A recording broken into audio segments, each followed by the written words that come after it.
Hey everyone, Chris here with even more Mario info, as The Guardian had the chance to sit down with Shigeru Miyamoto, Kenta Motokura, Takashi Tezuka, and Yoshiaki Koizumi.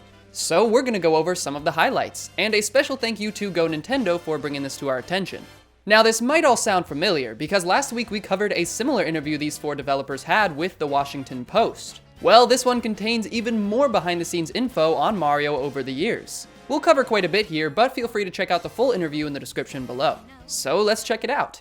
Discussing Mario's gameplay in general, Miyamoto shared that Mario is about being able to feel yourself improve to the extent that you learn the moves by heart, and then using those moves, thinking about what to do next, and trying different things out. Creating all kinds of different reactions to this player experimentation has been the core of these games. Adding to that, Tezuka explains the similarities and differences between 2D and 3D Mario games. Sharing, it is the basic premise of Super Mario games that we can naturally enjoy Mario's actions. The technical aspects may be different between 2D and 3D games, but this remains the same. If we as players mess up a move because of the controls rather than something we did wrong, then we end up not wanting to play anymore. On the other hand, if we feel like things would have worked out if we just jumped a little earlier, then that makes us want to try again. Also, in reference to so many things in Mario's world having eyes, Tezuka added, in the era of 8-bit hardware, a lot of games used black for the background. However, to create a world where the background would scroll, we made use of these limited colors and came up with a design based on black outlines filled with single colors. Miyamoto drew rough sketches for the Super Mushroom and Superstar, and it seemed perfectly natural to add eyes to them. After that, it felt like a natural extension to put eyes on the clouds and mountains in Super Mario Bros. The Lost Levels. Yoshiaki Koizumi talks a bit about Nintendo's early experiments with Mario in 3D. Plans to include Luigi in the game so that people could play together were also abandoned. He shares, when we tried running our experiments with 3D on a console, Mario was the only thing that moved. Of course, there was no background either. While we'd expected things to be limited, what we ended up with was less than we expected. It was at that point that we gave up on having Mario and Luigi appear at the same time, and decided instead to rework the gameplay. Funny enough, the famous opening screen of Mario 64 was born out of the frustrations and challenges of working in 3D, says Tezuka. I wasn't involved in the game design for Super Mario 64, but because it was 3D, there were lots of things we were dealing with for the first time.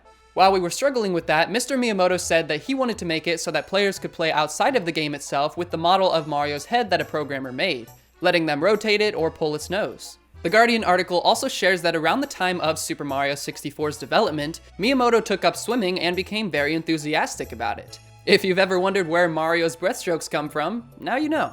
Mario's other designers through the years have taken inspiration from their real-life experiences too. Koizumi, for example, shares, "Through Mario, I wanted to recreate the experience of a hero jumping from rooftop to rooftop like those heroes I saw in my childhood. I achieved this somewhat in Super Mario Sunshine in that you can climb on the rooftops in the plaza and run around. The water-based play with FLUDD also reflects my childhood experiences playing in water and enjoying the coolness on my skin." Kenta Motokura, the director of Super Mario 3D World and Super Mario Odyssey, talks about his unique experience as a current Nintendo designer who grew up with the earlier Mario games. "Super Mario Bros. 3 is my favorite Mario title," he says. "The idea of having lots of different kingdoms in Super Mario Odyssey came from Super Mario Bros. 3. The fact that I was raised playing Mario games in my childhood had a big impact on how I make games. I've also used knowledge of body movement, which I've gained through sports like snowboarding, as a reference for Mario's moves. And I've included terrain and environments I've found interesting in the games as well. I think you could also see things from trips to places such as Mexico or New York that I found fun or that made me nervous reflected in Super Mario Odyssey 2. The first level of Super Mario Bros. Is still regarded as a perfect example of game design, always giving you a chance to experiment and letting you fail. It's that playfulness and experimentation that new generations of Mario designers are encouraged to embrace. Tezuka says, "I'll tell them first of all, they need to have an idea in their mind of how users are going to play. Imagine that we'll come running down a particular route, encounter an enemy, and dodge them. Then we'll probably wonder about what's up there on the left and want to go down that way. So there's where we should put a hidden block." That kind of thinking. It's like playing pretend as a child. So there you have it, even more insight on the Mario series over the years.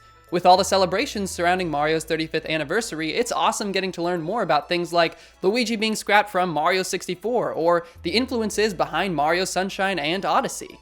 If you enjoyed this, be sure to check out our last video on Mario developer interviews where we share some similar pieces of info to the ones found here. And with that, thanks for watching, and subscribe to Game Explained for more on Mario and plenty of other things gaming too.